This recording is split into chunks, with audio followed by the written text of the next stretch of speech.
Baik, selamat sore Pak Eri. Saya Andri Jonathan, NIM 211-2015. Dan rekan saya keduanya itu bernama Vito Kennedy, NIM 211-2010, dan Brigita Maria Juliska, NIM 211-2019. Hari ini kelompok kami sedang mempresentasikan tentang GULAP atau Rapid Upper Limb Assessment. Kita mulai dari pengertian terlebih dahulu. Pengertian GULAP. GULA ini adalah sebuah metode untuk menilai postur, gaya, dan gerakan suatu aktivitas kerja yang berkaitan dengan menggunakan anggota tubuh bagian atas atau upper limb. Metode ini dikembangkan untuk menyelidiki risiko kelainan yang akan dialami oleh seorang pekerja dalam melakukan aktivitas kerja yang memanfaatkan anggota tubuh bagian atas. Metode ini menggunakan diagram postur tubuh dan tabel penilaian untuk memberikan evaluasi terhadap faktor risiko yang akan dialami oleh para pekerja. Faktornya itu seperti beban eksternal yang meliputi jumlah gerakan, jumlah otot statis, gaya postur kerja yang ditentukan oleh perlengkapan dan perabotan, serta waktu kerja tanpa istirahat. Nah, bisa kita lihat ini pada tabelnya, tabel analisis metode GULA ini kita lihat di sini. Ini merupakan tabel analisisnya. Oke, sudah dilihat, dimengerti, dipahami. Ini tabelnya. Nah, selanjutnya, untuk menilai 4 faktor beban eksternal pertama yang disebutkan di atas adalah menyediakan metode penyaringan populasi kerja yang cepat untuk menjabarkan kemungkinan risiko cedera dari pekerjaan yang berkaitan dengan anggota tubuh bagian atas. Tentu yang kedua itu mengenai usaha otot berkaitan dengan postur kerja, penggunaan gaya, dan melakukan pekerjaan statis atau repetitif dan hal-hal yang dapat menyebabkan kelelahan otot. Lalu yang ketiga itu memberikan hasil yang dapat digabungkan dalam penilaian. Ergonomi yang lebih luas meliputi faktor-faktor epidemiologi, fisik, mental, lingkungan, dan organisasional. Selanjutnya dilanjutkan oleh rekan saya yaitu Brigita Maria Juliska.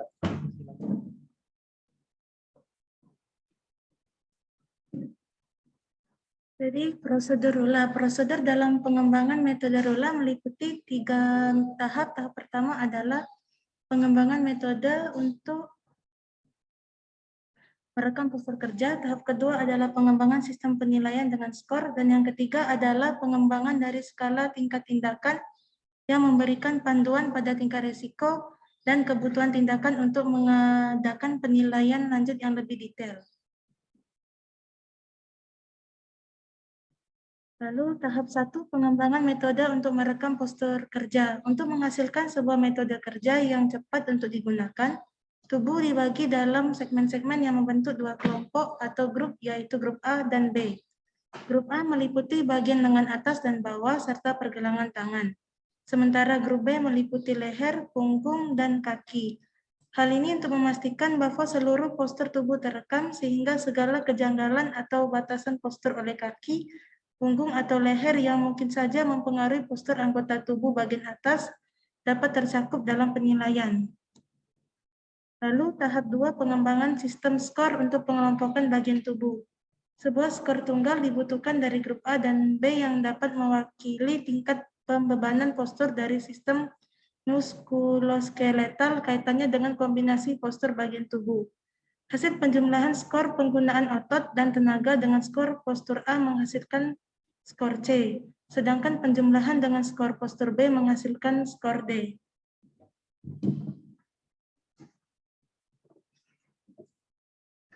Selanjutnya yaitu tahap ketiga, di mana tahap ketiga ini merupakan pengembangan grand score dan action list, di mana tahap ini bertujuan untuk menggabungkan skor C dan skor D menjadi suatu grand score yang tunggal, karena dapat memberikan panduan terhadap prioritas penyelidikan atau investigasi berikutnya, di mana tahap pembinaan kombinasi skor C dan skor D ini telah diberikan peringkat, di mana disebut sebagai grand score dari 1 sampai 7 berdasarkan estimasi resiko sidra yang berkaitan dengan pembebanan muskuloskeletal. Lalu ini merupakan aplikasi-aplikasi RULA, karena yang pertama adalah untuk melakukan analisis awal, mana yang mampu menentukan seberapa jauh resiko pekerja untuk terpengaruh oleh faktor-faktor penyebab cedera. Mana terdiri dari postur, kontraksi otostatis, gerakan repetitif, dan gaya. Lalu menentukan prioritas pekerjaan berdasarkan faktor risiko cedera, di mana hal ini dilakukan dengan cara membandingkan nilai-nilai tugas yang berbeda, lalu dievaluasi menggunakan Rapid Amber Limb Assessment atau RULA. Lalu menemukan tindakan yang paling efektif untuk pekerjaan, mana dengan risiko yang relatif tinggi, mana dapat menentukan kontribusi tiap faktor terhadap suatu pekerjaan secara keseluruhan dengan cara melalui nilai tiap faktor risiko. Lalu yang terakhir, menemukan sejauh mana pengaruh suatu modifikasi atas pekerjaan, perbaikan secara kuantitatif dapat diukur dengan cara membandingkan penilaian sebelum dan sesudah modifikasi diterapkan. Sekian dari presentasi kami, terima kasih.